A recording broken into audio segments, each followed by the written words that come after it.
Teok press ক্লাবৰ উদ্যোগত আৰু টিয়কবাসীৰ সহযোগত আয়োজিত প্ৰথম টিয়ক গ্ৰন্থমেলা 2023ত বিশেষ সম্বৰ্ধনা স্বাধীন প্ৰতিদিন গোষ্ঠীৰ অধ্যক্ষ জয়ন্ত বৰুৱাক 50টাৰো অধিক সংগঠনে সম্বৰ্ধনা জ্ঞাপন কৰিছে স্বাধীন প্ৰতিদিন গোষ্ঠীৰ অধ্যক্ষগৰাকীক। অসমীয়া ভাষাৰ শুদ্ধ প্ৰচাৰ আৰু প্ৰসাৰৰ বাবে নিৰন্তৰভাৱে কৰি অহা প্ৰয়াসক সন্মান জনাই টিয়কবাসীয়ে গ্ৰন্থমেলাৰ মঞ্চত ৰাজহুৱা সম্বৰ্ধনাৰ ব্যৱস্থা কৰিছে জয়ন্ত বৰুৱাক। হেমকোষৰ ব্ৰেইল সংস্কৰণৰ জৰিয়তে বিশ্বৰ ইতিহাসত স্বৰ্ণীল আখৰেৰে অসমক প্ৰতিষ্ঠা কৰা জয়ন্ত বৰুৱাৰ অসমীয়া ভাষাৰ প্ৰতি থকা দায়বদ্ধতাক সন্মান জনাই উষ্ম আদৰণি টিয়কবাসীৰ। টিয়ক প্ৰেছ ক্লাব, টিয়ক আৰু কাকজান আঞ্চলিক ছাত্ৰ সন্থা, ভাৰতীয় জনতা পাৰ্টি, আলোক সন্ধানী মঞ্চ, পূব যোৰহাট প্ৰেছ ক্লাব, যুৱ ছাত্ৰ পৰিষদ, টিয়ক বাণিজ্য সন্থা, আৱিষ্কাৰ যুৱ মঞ্চ, টিয়ক শাখা সাহিত্য সভা, অনিৰ্বাণ সাংস্কৃতিক গোষ্ঠী, টিয়ক ক্ৰীড়া সন্থাকে আদি কৰি 50টাৰো অধিক সংগঠন তথা প্ৰতিষ্ঠানে সম্বৰ্ধনা জনাই স্বাধীন প্ৰতিদিন গোষ্ঠীৰ অধ্যক্ষগৰাকীক। 5 দিনীয়াকৈ আয়োজন কৰা প্ৰথম টিয়ক গ্ৰন্থমেলাত ভিৰ কৰিছে বিভিন্ন স্তৰৰ পঢ়ুৱৈ।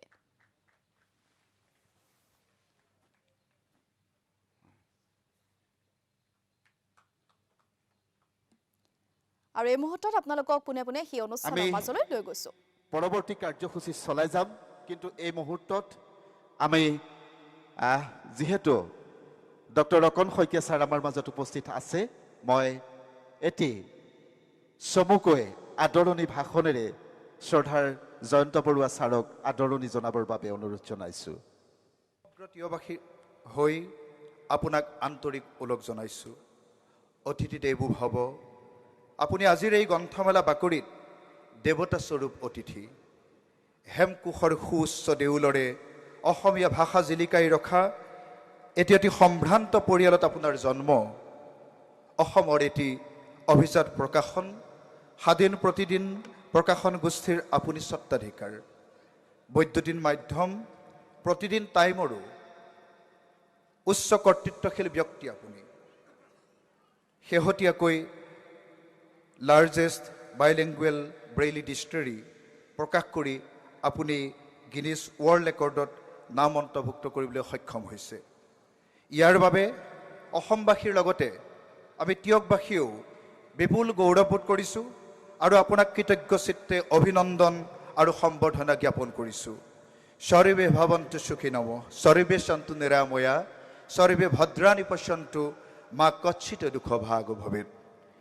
বিনীত টিয়ক প্ৰেছ ক্লাবৰ হৈ পান্তনু দত্ত সভাপতি, দিগন্ত হাজৰিকা সম্পাদক, প্ৰথম টিয়ক গ্ৰন্থমেলা আয়োজক সমিতিৰ হৈ ডক্টৰ অকন চন্দ্ৰ শইকীয়া সভাপতি, প্ৰান্তনু দত্ত কাৰ্যকৰী সভাপতি, ডক্টৰ মণ্টু কুমাৰ বৰা আৰু দিগন্ত হাজৰিকা সম্পাদক। ইয়াত আমি সন্নিৱিষ্ট কৰিছোঁ কেইটামান শব্দৰে এটা শ্লোগান আমি সন্মুখত ৰাখি প্ৰথম টিয়ক গ্ৰন্থমেলা আয়োজন কৰিছিলোঁ।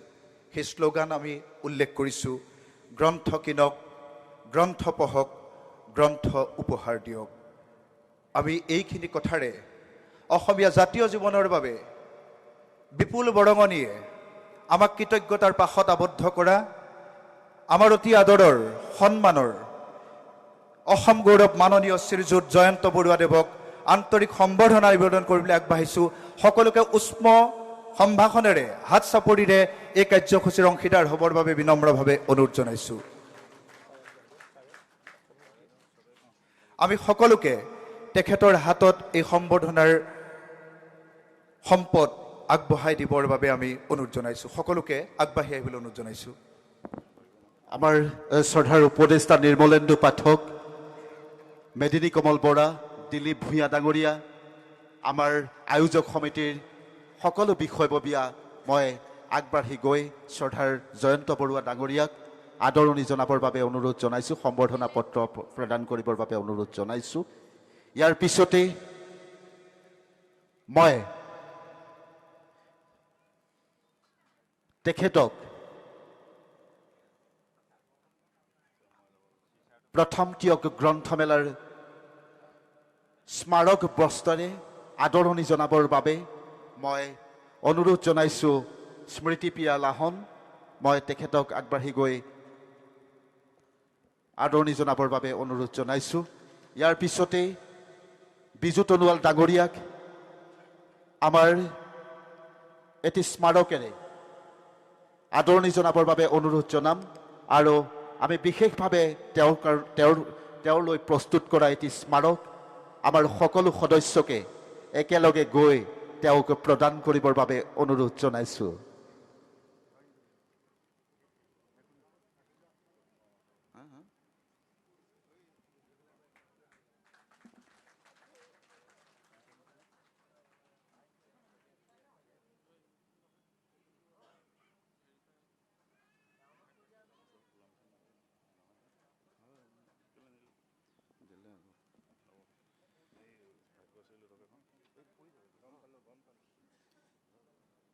ইয়াৰ পিছতে মই তেখেতক আমাৰ আন এগৰাকী সহকাৰী সম্পাদিকা ভাগ্যশ্ৰী মই তেখেতকো আজি এখনি অসমীয়াৰ গামোচাৰে আদৰণি জনাবৰ বাবে গ্ৰন্থমেলা আয়োজক সমিতিৰ তৰফৰ পৰা অনুৰোধ জনাইছোঁ।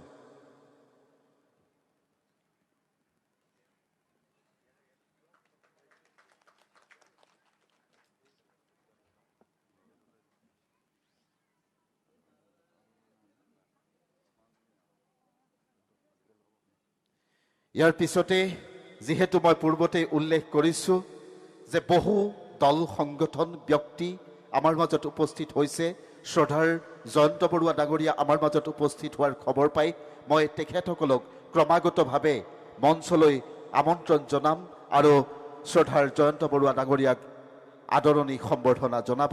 মই প্ৰথমতে আমন্ত্ৰণ জনাইছোঁ